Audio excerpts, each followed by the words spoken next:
rest under the cool shade of the tree by the pool. The princess often went there to play by herself. She used to run about on the grass near the pool, throwing it up and down and catching it slow. On a hot day, it was pleasant to rest under the cool shade of the tree by the pool. The princess often went there to play by herself.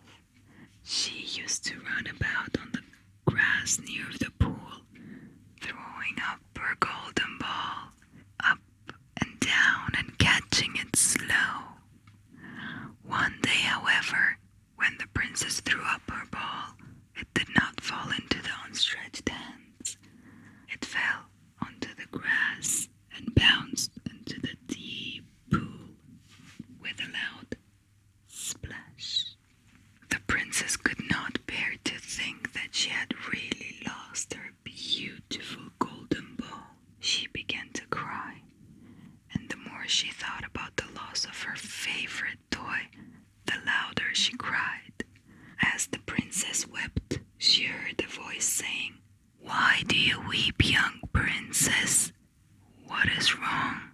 And then the princess looked up to see who was speaking to her. She could not see anyone nearby. There was only a frog sitting at the edge of the pool.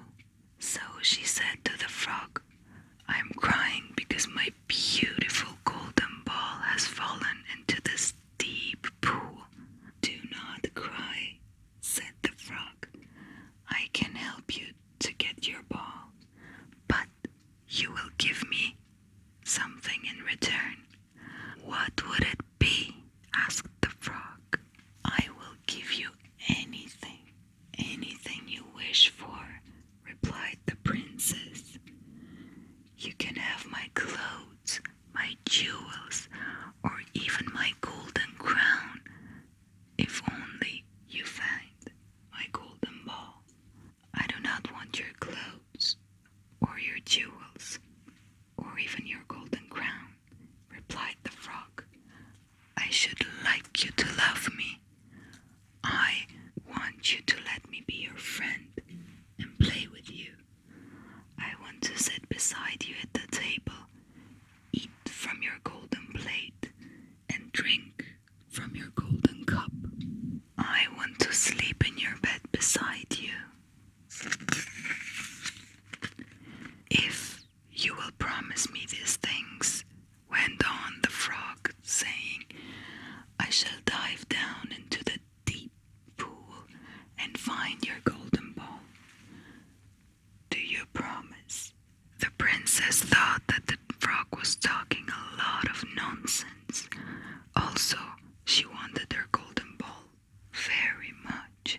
So she said, "Yes, I will promise all what you ask, only if you find my golden ball for me." At these words, the frog dived into the pool. The frog soon came swimming up again with the golden ball in his mouth. He drew the ball onto the grass. The princess was so happy to see her favorite plaything once again. She picked it up and laughed with delight as she threw it into the air and caught it back again and again and again. Then she turned her back on the frog in the pool and ran away through the forest towards her father's castle. Wait for me, croaked the poor frog. "I can't run as fast as you can." And he hopped along behind, trying to catch up with the princess. She did not turn round, but just kept running and running and running. The next day, the young princess was sitting at dinner with the king, his courtiers, and other princesses. As she ate from her little golden plate, the frog found his way into the great hall of the castle. He jumped from step to step up the marble staircase. When he got on the top, he knocked at the door of the dining room.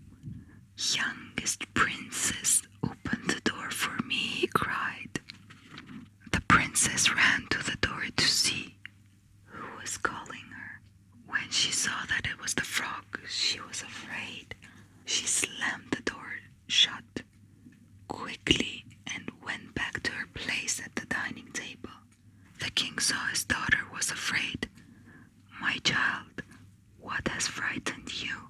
he asked. "There is a giant outside the door who wishes to carry you away." "Oh no, dear father," replied the princess. "There is no giant outside the door, only a horrible, slimy frog." "What does the frog want from you?" asked the king. Then the princess told her father what had happened in the forest one day before.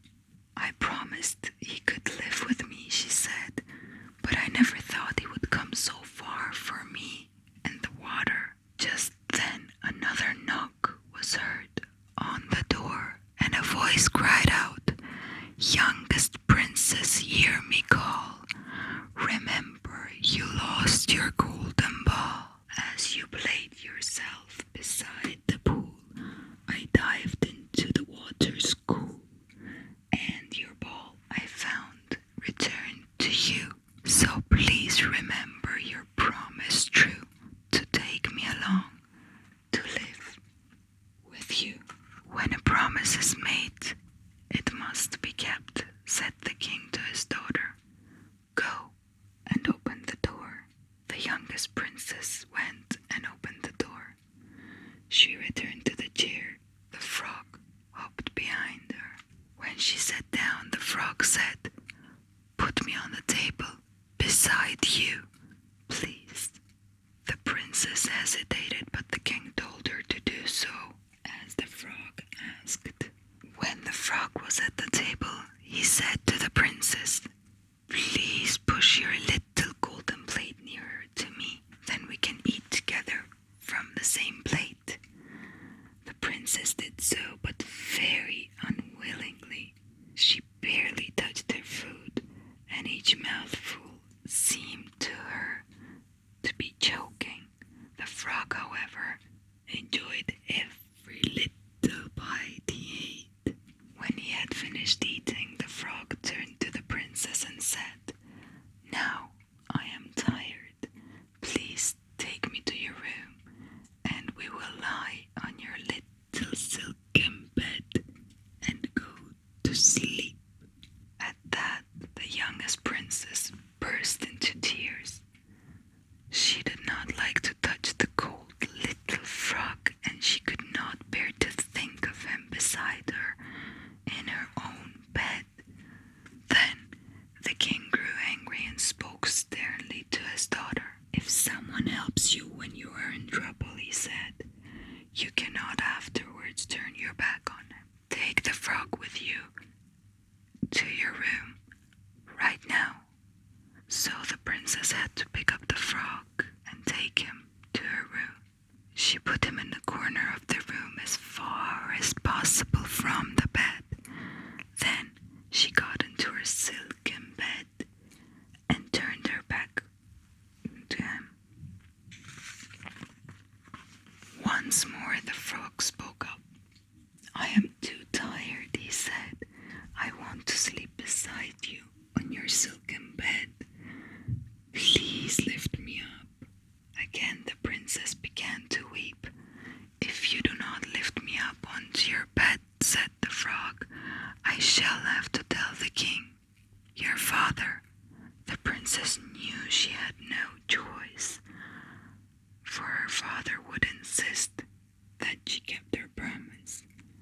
So, with tears running down her face, she picked up the frog, climbed back into the bed, put him on the silken pillow beside her, and there they laid together.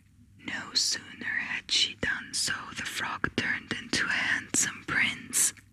Not only was he handsome, but he had a kind of face that smiled gently and startled the princess. Then he told her how he had been bewitched by a wicked witch and turned into a frog. The spell could only be broken if a beautiful princess would take this frog as her companion and live with it. The prince told the princess how he had often watched her playing with her golden ball in the forest, and how he had fallen in love with her. "Dear princess, now will you marry me?" he asked. princess looked into his kind face and agreed as she was asked. Then, hand in hand, they went to tell the king what had happened. The next day they set